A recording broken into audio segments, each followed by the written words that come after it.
But let's bring in Professor of International Politics at the Fletcher School of Law and Diplomacy at Tufts University, Daniel Drezner. His latest piece for Foreign Affairs is titled Bracing for Trump 2.0. His possible return inspires fears in America's allies and hope in its rivals. Dan, I remembered in Congress leading up to a presidential election, I figured out pretty quickly, stuff just didn't happen. Right now, as far as international diplomacy goes, are things frozen because Joe Biden says, as you talk about, America is back, but everybody's going, our allies are saying, wait, not so fast. Let's see what happens in the next 15 months.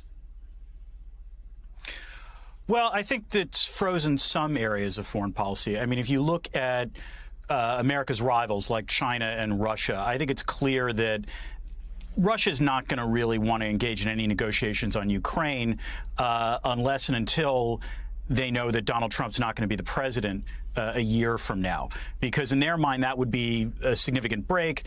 It would mean a drying up of U.S. aid to Ukraine. It would put Russia in a much stronger bargaining position. And similarly, China, I think, is frustrated because the Biden administration has taken, frankly, a lot of the Trump administration's tough on China rhetoric and actually implemented it and turned it into a reality. And they long for the years in which Trump was managing to fray America's alliances across the Pacific Rim. So they're going to dig in. On the other hand, I think a lot of America's allies are going to try to cement as much of the Biden administration's foreign policy as they can. This is why you're seeing, nascent signs of Eastern European countries and France trying to push for Ukraine to join NATO. If they join NATO, that locks in something that makes it that much harder for Trump to reverse. But on the whole, you're right. I mean, essentially what's going on is that all countries in the world have to plan on hedging because there is a possibility that Donald Trump might be the president on January 20th, 2025. So if I'm a Western country and I have sensitive intel that I want to get to the United States, and I look back at Donald Trump, what he did in one of his first meetings in the White House, basically exposed sources and methods of an ally to the Russian foreign minister. I look at what he's done with intel, when he left the White House. Do I really want to share that intel with the Biden administration within a year of time Donald Trump may be getting his hands on it and passing it along to whomever he wants to pass it along to? I think it depends on the nature of the intel. I mean, there's forms of intelligence that require immediate tactical action, and so I'm presuming that groups like Five Eyes and other intelligence cooperation agreements are going to proceed without any concern about the next year. If Donald Trump wins in November 2024, though, yes, it would not surprise me if you start seeing our allies begin to recalibrate the amount of intelligence sharing they're going to engage with the United States, precisely for the concerns that you laid out. Donald Trump and intelligence secrecy don't go together very well.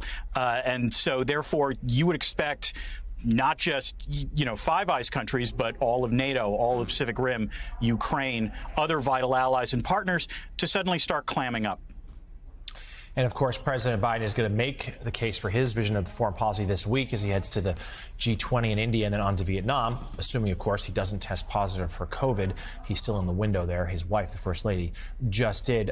Daniel, talk to us about how you view how the Middle East is viewing this. There's been some speculation that the president is trying to broker an agreement with Israel and Saudi Arabia, normalize relations there, pull Saudi Arabia at the very least away from Beijing. But that is pretty fraught. A piece from Tom Friedman in the Times this morning warns the president against it. How do you think that part of the world is watching the upcoming U.S. election?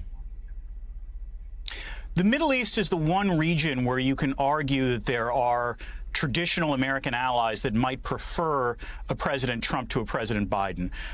Trump's relationship with Saudi Arabia was reasonably strong. Trump's relationship with Israel was also pretty strong, although it's worth noting that Trump was extremely critical of Benjamin Netanyahu because Netanyahu congratulated Biden on his 2020 election victory. And, of course, Trump continues to persist in his deluded belief that he somehow won the 2020 election. But this is an area where I suspect that, particularly the Gulf Emirates are not going to be averse to Trump winning, but that's not going to stop them from any potential peace deal that the Biden administration is proffering. In other words, what I don't think they're going to do is to put their foreign policy on hold to help Donald Trump.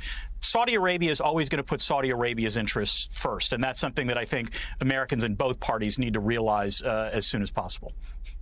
All right, and you can read the new piece at foreignaffairs.com. Daniel Drezner, as always, thank you so much for being with us.